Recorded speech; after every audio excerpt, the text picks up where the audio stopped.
বৰ্তমান সময়ত গুৱাহাটী মহানগৰীত আচলতে শোভাযাত্ৰা বন্ধ কৰিছে। ইতিমধ্যে পুলিচ প্ৰশাসনৰ লোকে তেওঁলোকে চাৰ্কুলাৰ উলিয়াইছে, এছঅপি উলিয়াইছে যে কোনো ধৰণৰ শোভাযাত্ৰা গুৱাহাটী মহানগৰত কৰিব নোৱাৰিব।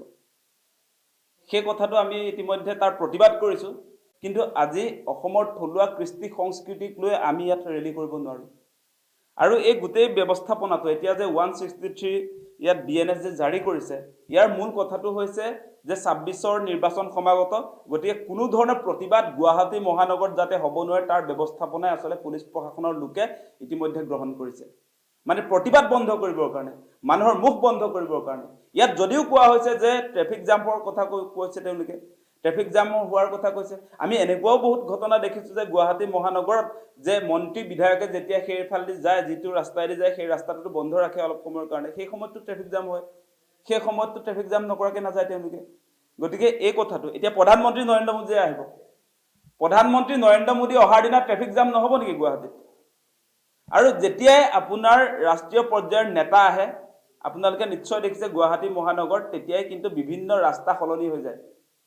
সেই সময়ছোৱাত আপোনাৰ ৰাস্তা সলনি হৈ যায়। আজি ছট পূজাৰ সময়ত আপোনাৰ ৰেলী কৰাৰ সময়ত ৰাস্তা সলনি হৈ যায়।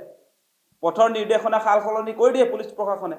আজি কিন্তু অসমৰ থলুৱা কৃষ্টি সংস্কৃতিক লৈ যেতিয়া আপুনি সাংস্কৃতিক শোভাযাত্ৰা উলিয়াব, তেতিয়া সেই ৰেলী হ'ব নোৱাৰে বুলি পুলিচ প্ৰশাসনে কয়। কটন কলেজৰ সেই কলেজ উইকৰ সময়তো সাংস্কৃতিক শোভাযাত্ৰা প্ৰদৰ্শন কৰিবলৈ নিদিলে। গতিকে এই কথাটোৱে কি প্ৰমাণ কৰে যে বৰ্তমান হিমন্ত বিশ্ব শৰ্মাৰ চৰকাৰখন আচলতে থলুৱা খিলঞ্জীয়াৰ পক্ষত নাই।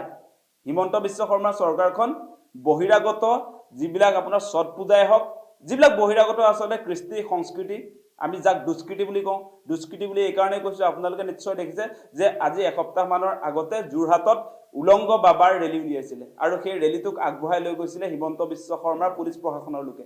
গতিকে এই মুহূৰ্তত এটা কথা স্পষ্ট হৈ গ'ল। সেইকাৰণে হিমন্ত বিশ্ব শৰ্মাক এটা কথা কৈছোঁ, হিমন্ত বিশ্ব শৰ্মা ডাঙৰীয়া, আপুনি ডাইৰেক্ট কৈ দিলেই হ'ল যে অসমৰ কোনো ধৰণৰ কৃষ্টি সংস্কৃতিক লৈ শোভাযাত্ৰা হ'ব নোৱাৰে, ছট পূজাক লৈহে শোভাযাত্ৰা হ'ব। আপুনি কৈ দিয়ক যে উলংগ বাবাক লৈহে ৰেলী হ'ব অসমত, বেলেগ সাংস্কৃতিক শোভাযাত্ৰা নহ'ব, সেই কথাটো কৈ দিলেই হ'ল আৰু তেতিয়া আমি বুজি পাম আপোনাৰ কথাবিলাক। গতিকে এনেকৈ অপসংস্কৃতি আদৰি লৈ আমাৰ যিবিলাক থলুৱা কৃষ্টি সংস্কৃতি আছিলে সেইবিলাকক যে আপুনি প্ৰচাৰ প্ৰসাৰ হোৱাৰ ক্ষেত্ৰত বা সাংস্কৃতিক শোভাযাত্ৰা হোৱাৰ ক্ষেত্ৰত আমাৰ যিবিলাক ৰীতি নীতি পৰম্পৰা সেইবিলাক যাতে আপুনি আপোনাৰ নাইকিয়া কৰিবলৈ যি ধৰণৰ চেষ্টা চলাইছে, সেইটো আমি আচলতে কোনো কাৰণতে মানি ল'ব নোৱাৰোঁ। সেইকাৰণে আমাৰ কথা অতি স্পষ্ট, এনেকৈ সাংস্কৃতিক শোভাযাত্ৰা বা যি ধৰণৰ শোভাযাত্ৰাৰ কথা নকওঁ কিয় এনেকৈ বন্ধ কৰাটো আমি কোনো কাৰণে মানি ল'ব নোৱাৰোঁ, সেই কথা আমি স্পষ্ট কৰিছোঁ। যিকোনো খবৰৰ বাবে যোগাযোগ কৰক 7099017330 লগতে 7099017110 নম্বৰত।